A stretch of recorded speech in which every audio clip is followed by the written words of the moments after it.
October 12th, 1941. It was expected for the Germans to mount a counterattack and liberate the besieged men of the 17th Panzer Division, despite the heavy rain that is now slowly but surely turning anything on the ground into an impassable ocean of mud. What the STAVKA was not expecting to see, however, this week were the countless enemy attacks against the lines of the 34th Army of the Kalinin Front, of the Western and of the Bryansk fronts. Because all these futile attacks have now costed the Axis almost 109,000 men. Now, I don't know what's going on within the mind of the Axis High Command, but the Germans should really start to dig in before the rain turns into snow.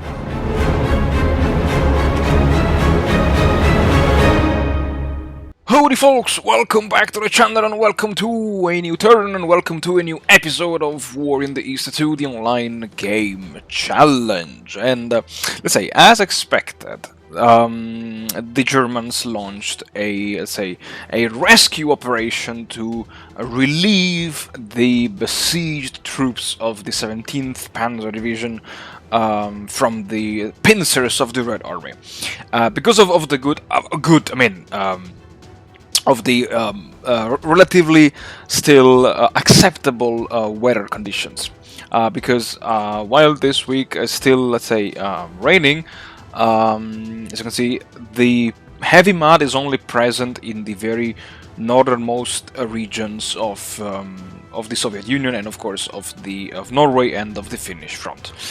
While if we have a look now at the weather in the sky, it's raining cats and dogs.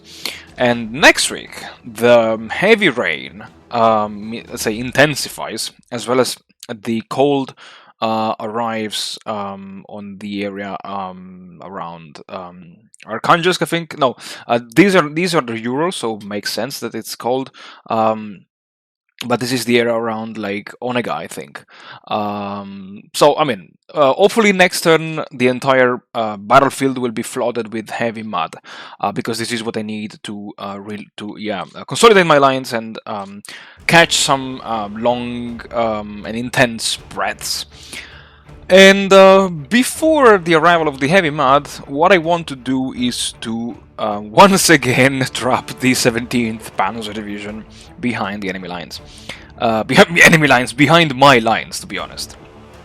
And because I see that there is a gap over here, what I also want to do is to attack the 10th Panzer Division here, and ideally force it either attack the 10th or attack the 3rd Motorized Infantry Division here, which looks pretty weak.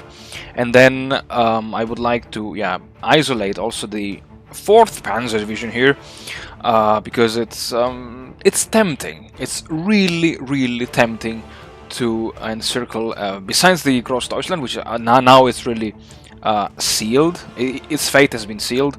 I would like to isolate at least the 17th and maybe the 4th Panzer Division, because also this division looks pretty weak. So yeah, this is, let's say, the strategy of this turn. He attacked me all over the place this week. Twice at Kaluga. He won several battles here, and he is now intensifying the pressure around Kaluga, as you can see over here. He retook Mozhaitsk, and he failed, however, to dislodge me over here. He also took control of this X. That's very interesting, by attacking with these 4 regimented units here. And besides that, what I saw, okay, he has nearly wiped out the pocket over here, and interestingly, he even took Stalino, and he surrounded the bulk of the 9th Army, which is pretty bad, to be honest, because here I have literally nothing. I have no units besides these fortified regions here that I will have to disband at some point once I will reach the level 3 fortifications in this sector over here. And besides this, also what I want to do, maybe not this week, but starting from next week, is to start to relieve from the front line all of the units that will be disbanded on turn 28. I quickly checked. Oops, sorry, I was checking for some other stuff before, and let's have a look at turn 28. And yeah, like it's pretty. Let's just take into account the rifle divisions. Yeah, let's see if I have. Yeah, so I have 60 divisions. 60 that will be disbanding on this turn. And of course, I want to move all these divisions from the map to the Soviet reserves and replace them with divisions that will not be disbanded. It's gonna be a hell of a micromanagement in the upcoming turns, but this is my strategy. I want to avoid these units from being encircled and destroyed because I will lose their manpower and equipment. So yeah, as I said, not this week. Maybe this week I'll just have a look here at the northwestern front and the Leningrad front, because for instance here I found that I have two divisions, the 86 and the 356, that they have been standing here doing nothing. Like, the 86 nearly has 97 CVP, so this division has been standing here for at least 4 turns without doing anything. And I would say this is completely my fault. I totally disregarded this region of the front line here. So this week I think I will take care of the northwestern front, maybe of the Bryansk front, who knows. But I need to wait for the heavy mud to really stop any German offensive, and then to take care of the units of the western, Bryansk, central, southern, and southwestern and southern fronts. Besides this being the general strategy, let's have a look at the events. First of all, we have excess forces in the northern front and the partisans, okay, which is good. And of course, the Axis went on the offensive, and it cost me like 118. Almost 119,000 manpower in terms of losses, and I regained 116 as reinforcements. 102,000 men were received on the map, most likely coming from the theater boxes. And interestingly, despite the massive transfer of rifle divisions from the reserve theater boxes to the map, I still got over 25,000 men as reinforcements in the theater boxes. And the Axis paid a pretty heavy price. Even though, when I was looking at the losses, the Axis lost 108,000 men. I mean, if you look at all these attacks, this kind of explains why. I believe that the Axis strategy here was to at least win the Battle of Dugna and maybe Tarusa, and therefore isolate the entire Kaluga group, let's say. But of course, these battles failed. They were not successful, and which is good for me, as always. And also around south of Tula, the Germans tried to go on the offensive. Of course, to relieve the 17th Panzer Division. And I would say, besides that, we can have a look at the manpower pool, the manpower on the map, and okay, 4.2 million and 4.7 million. And the manpower pool, yeah, the one in the Axis is going up because of the most likely of some logistics constraints, while mine is kind of going down, and more or less is always the same. And with this brief introduction, I would say that's all for the, let's say, grand strategy. And now, as always, it's time to jump straight into the episode. Alright folks, so first of all I apologize for the very low tone of voice and for my voice, but I think I got a cold, so and hopefully it will go away, let's say, by next week. And also because I'm recording this voiceover in a moment of the day, or I should say a moment of the night, in which everyone around me is I would say still sleeping. So I would say it's pretty early in the morning while I'm recording this, but anyway.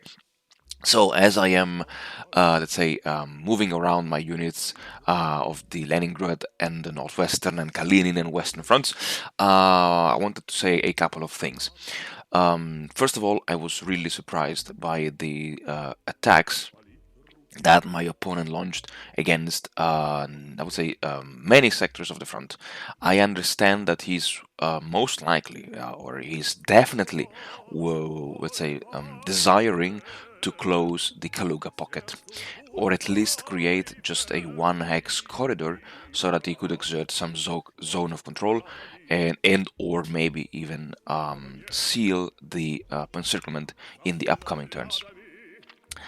Closing the Kaluga will allow him to shorten the front line and will allow him to eventually wipe out some of my troops in that sector. Small spoiler alert: the counterattack of the Red Army against the enemy Panzer divisions will be successful, to the point that even the enemy 4th Panzer Division will be trapped behind the Red Army lines, and say managing to wipe out two Panzer divisions before the winter of 1941. It's going to be a big blow for the Germans, especially because the Germans do have a limited amount of AFVs, so wiping them out can be exactly as I said, a big blow for the Germans' offensive capabilities of 1942. What I was not expecting, to be honest, was his attack in the south, because now this is now forcing me to redirect a considerable amount of reinforcements to the southern front. I will lose all those units, and before they will come back on the map, it's let's say I will have to wait for quite some turns, to be honest. And the last thing is that maybe you didn't notice, but I sped up the second part of the video by 3 times instead of the canonical 2, because overall it's October. It's there is not too much action going on the Eastern Front, and I thought that just watching me clicking and messing around with units was just too boring to watch on a say 2x faster speed. It is like an experiment. It's the first time I do like a threefold faster video. So if you guys like it to have like shorter videos, please let me know in the comments here below. And all of my future videos during the October phase, maybe, or when there is a lot of reorganization going on, will be sped up by 3 times, maybe even 4 times. Because here is not really the goal to follow. It's just watching me exactly trying to reorganize the messiness of my lines. And with this, folks, since I cannot talk too loud and not for too long, I I thank you very much for watching. I thank you very much for supporting my channel. I wish you all the best, and as always, I hope to see you all again in the next episode.